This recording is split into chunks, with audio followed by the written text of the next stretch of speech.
What am I doing? Cuz, it's your name, kiddo. No, I'm not. Yes, you are. You're a kiddo. I'm deburring this so I can use it. Even though I feel like I should have did it on the grinder. Yeah, I think I better put this on the grinder because this is going to take forever. Let's do this in the grinder. Hello, YouTube.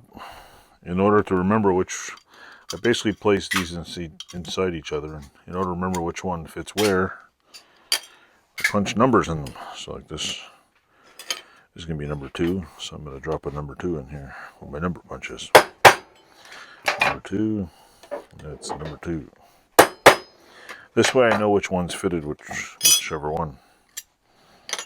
And then number 3 here. Where did I get these? Who knows? Bought these about 20 years ago. And I've used them a couple of times. Hold on a second. Triangle stuck under there? Hold on. So yeah, that's what I'm using the numbers for. Keep track. There's a triangle. A triangle stuck under there? Hold on. Move this out of the way. Grab it. Oh. Gotta watch out for those stuck triangles. Yeah. So yeah. Numbering them. Gonna lock them all together. I'm just making, this isn't a rocket science thing here. I'm just locking them all together real cheap and making them look cool. So. There we go. You got a magnet stand. Yeah, I got a magnet stand.